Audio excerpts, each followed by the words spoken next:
Anindya, strategi apa yang harus kita lakukan, Rio? Tanyaku. Pertama-tama kita harus mengambil apa yang telah dikuburkan oleh Elis. Kita harus memusnahkan pengaruh guna-guna dan pelet yang ada di dalam tubuh papamu. Jawab Rio. Tapi bagaimana cara kita melakukannya? Elis pasti juga ingin menangkapku, karena dia pun juga pasti tahu bahwa aku mencoba melarikan diri darinya. Aku akan menyamar dan mencoba mengalihkan perhatiannya. Di waktu yang sama, kamu harus segera menemukan dan mengambil benda yang telah dikuburkan itu. Jelas, Rio. Apa kita akan melakukannya besok pagi? Tanyaku lagi.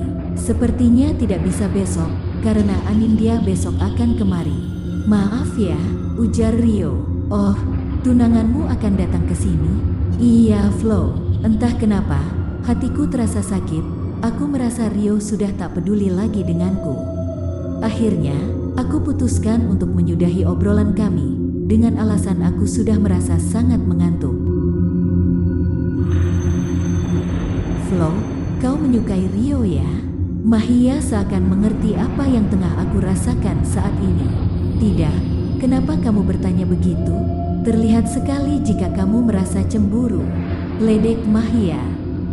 Aku hanya kesal, karena Rio menunda rencana kita. Dengan atau tanpanya, aku akan mengambil benda yang telah dikuburkan itu. Nyawa papaku dalam bahaya, jawabku dengan nada yang agak tinggi. Lebih baik tunggu Rio saja, Anindya tak akan menginap di sini. Dia hanya mampir saja sebentar. Kalau saya boleh jujur, sebenarnya aku sama sekali tak suka dengan Anindya. Jangan tanya kenapa ya, sebab besok kau akan mengetahuinya sendiri. Lagian aku juga tidak peduli dengannya, pikirku. Kemudian, aku berbaring dan memutuskan untuk tidur. Beberapa saat kemudian, Mahia pun masuk ke dalam kalung yang selalu aku gunakan. Pagi telah datang, aktivitas di rumah disibukkan dengan acara jamuan makan untuk Anindya dan keluarganya. Sepertinya mereka akan menyambutnya dengan sangat mewah. Setelah para pelayanan mempersiapkan segala kebutuhanku, salah satu dari mereka mengatakan bahwa aku tak boleh turut serta dalam jamuan makan itu. Aku pun mengiyakan, lagian siapa yang mau hadir di acara yang membosankan itu. Setelah sarapan, aku berinisiatif untuk melihat keadaan rumah. Aku meminta pelayan agar mereka memberikan aku syal dan juga masker. Tanpa sepengetahuan siapapun, aku pun pergi ke rumah dengan naik taksi. Taksi yang aku naiki terus mengintai rumah minimalis dengan 2 lantai itu. Tidak ada aktivitas yang terlihat di luar rumah. Tapi terlihat jelas mobil papa ada di garasi. Itu artinya papa memang masih ada di dalam. Karena walaupun tengah mengurus perusahaan cabang yang di luar kota pun, papa selalu membawa mobil kesayangannya itu. Akhirnya, kesempatan yang aku tunggu pun tiba. Terlihat Elis sedang pergi keluar menggunakan sepeda motor. Tak ingin ku lewatkan kesempatan tersebut, aku pun menggunakan syal sebagai kerudung dan menggunakan masker agar tak ada yang mengenaliku. Bergegas aku berlari menuju ke halaman belakang. Aku terus mencari dan menggali untuk menemukan benda yang dikubur Elis. Setengah jam berlalu, akhirnya aku berhasil menemukannya. Memang benar. Isi bungkusan di dalam kain kafan itu adalah sebuah celana dalam, bunga-bunga yang sudah kering, foto papa dan sebuah tanah. Apa ini tanah kuburan? Waktuku tak banyak, sehingga aku rapikan kembali setiap galian yang telah aku buat. Aku coba masuk menggunakan kunci yang selalu kubawa. Ternyata Elis sudah mengganti kunci pintu belakang. Aku berlari menuju ke pintu depan, tapi sama saja, kunci pintu depan juga telah diganti. Akhirnya, aku pun kembali menuju taksi yang sedari tadi masih menunggu. Syukurlah berselang beberapa menit kemudian, Elis kembali. Dia membawa kantong belanjaan. Sepertinya dia memang dari supermarket. Walaupun kali ini aku belum dapat menyelamatkan papa, tapi setidaknya pengaruh buruk guna-guna itu akan segera lenyap. Namun, akan aku apakah benda ini? Nanti saja, aku akan bertanya dengan Rio setelah dia menghabiskan waktu dengan calon istrinya itu. Sesampainya aku di rumah Rio, sudah ada banyak mobil yang berjajar di halaman rumahnya. Mungkin rombongan keluarga Anindya sudah datang. Tanpa ingin tahu soal mereka, aku pun kembali ke kamar untuk berganti pakaian. Aku lebih nyaman menggunakan kaos dan juga celana panjang. "Permisi Non, Raden Ayu Anindya ingin bertemu," kata seorang pelayan terhadapku. Aku pun membukakan pintu kamarku dan mempersilahkan gadis itu masuk. Ku pandangi wajahnya, cantik dan penampilannya pun elegan. Begitu kental khas keluarga bangsawan. Aku pun mempersilahkan dia duduk. "Jadi kamu kawannya Mas Rio?" Anindya berkata sinis. "Iya, kamu Anindya kan?" Balasku ramah. "Jangan sok akrab denganku. Kamu hanyalah gadis bule yang ugal-ugalan. Apalagi yang aku dengar, latar belakang keluargamu berantakan. Mereka saling membunuh satu sama lain. Sungguh mengerikan sekali." Aku turut berempati. Ternyata Tuan Putri ini hanya ingin menghinaku saja. Tetap setia di channel Asal Gawe. Jangan lupa like, komentar, subscribe, dan bagikan. Selamat menyaksikan.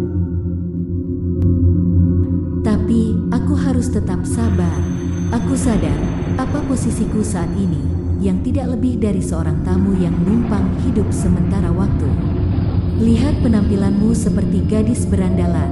Setidaknya bersikaplah solihah sepertiku menggunakan hijab dan berpakaian sopan. Aku adalah calon nyonya besar di rumah ini. Setidaknya kamu harus mengerti itu. Lanjutnya lagi. 1. Maafkan aku Anin. Jangan lancang ya. Panggil Raden Ayu Anindya. Dia semakin menyebalkan. "Iya Raden Ayu," jawabku penuh emosi. "Apa ini? Kamu di sini hanya numpang. Bule miskin sepertimu akan hidup di pinggir jalan kalau sampai-sampai kelakuanmu ini aku adukan kepada Om Aji Soko." "Begini saya ya Raden Ayu Anindya, kita berbicara di luar saja agar lebih enak." Aku sengaja mengajaknya ke ruang tamu agar setiap percakapan kami bisa terekam jelas oleh CCTV. "Apa hubunganmu dengan Rio?" Dia mulai menginterogasiku.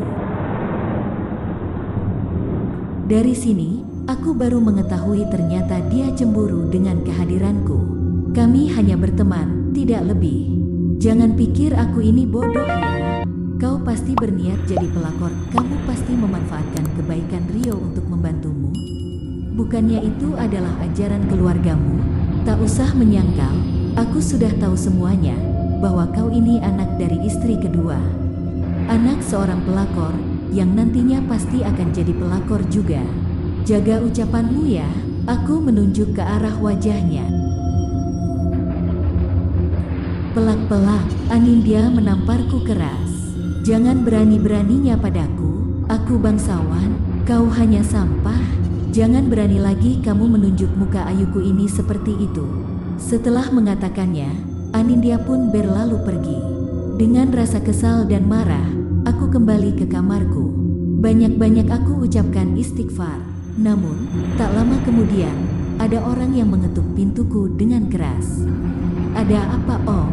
Ternyata yang mengetuk pintu adalah Om Aji Soko. Ketika pintu kamar terbuka, terlihat ada banyak orang. Anindya pun menangis. "Apa yang kamu lakukan sama Anindya?" Om Aji Soko bertanya dengan nada suara yang tinggi. "Maaf Om, saya tidak melakukan apa-apa. Sungguh, aku pun membela diri." "Dia bohong, saksinya adalah para pelayan yang dari tadi sedang bersama kami," Anindya berkata sambil mengeluarkan air mata buaya. "Iya Tuan, kami melihat bahwa Non Florisa menamparkan Raden Ayu Anindya." Pelayan ketiga pelayanan itu membuatku terkejut. Mereka memutar balikan fakta. Rio pun sama sekali tak membelaku, padahal aku terus melihat ke arahnya.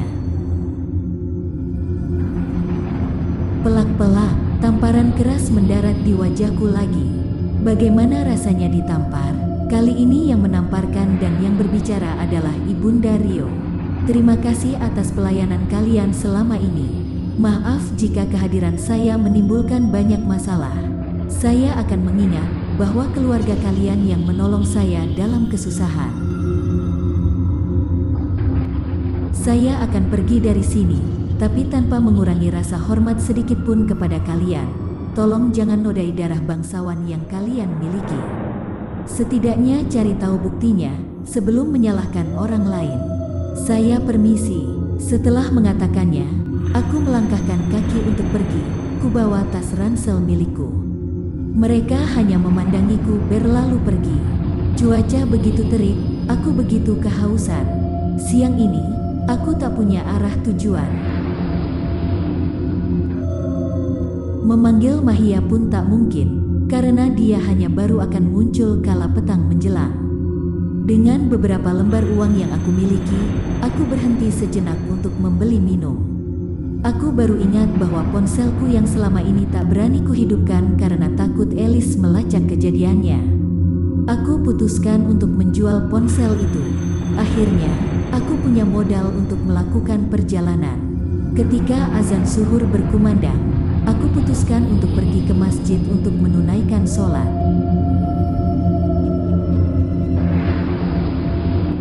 Seusai sholat, Allah pun memberiku petunjuk. Allah membuat diriku teringat bahwa 100% saham perusahaan Papa adalah milikku. Sekarang, aku tahu kemana akan pergi. Aku akan pergi ke rumah pengacara sekaligus notaris keluarga kami. Sesampainya di sana, Pak Hermawan begitu terkejut dengan kehadiranku, karena beliau menganggap bahwa aku belum sembuh. Tapi setelah aku berhasil meyakinkannya, akhirnya beliau memberitahukan bahwa aku adalah hak pewaris satu-satunya dari perusahaan Papa. Beliau pun bertanya akan keberadaan Papa. Beliau dan istrinya yang selama ini menganggapku seperti anak sendiri, merasa iba dan sedih perihal kondisiku. Sepasang suami istri yang baik hati itu menawarkanku untuk menginap di rumah mereka. Tapi aku tak ingin merepotkan, sehingga aku memutuskan untuk mengontrak rumah kecil di pinggir kota. Setidaknya, di sini akan aku mulai hidup yang baru. Besok pagi pimpinan perusahaan keluargaku akan aku ambil alih. Akan aku bayar setiap balas jasa dan kerugian dari setiap kekacauan yang timbul di rumah Rio. Terutama soal Anindya, aku ingin mencari tahu tentang latar belakang keluarganya. Bukannya ingin membalas dendam, tapi aku ingin membuktikan kepada mereka bahwa gadis yang mereka tolong selama ini juga bisa sukses. Bersambung. Lanjut part 9 dengan judul Perjuangan. Terus pantengin channel Asal Gawe dengan kisah dan cerita yang tentunya sangat menarik. Terima kasih dan sukses untuk semua.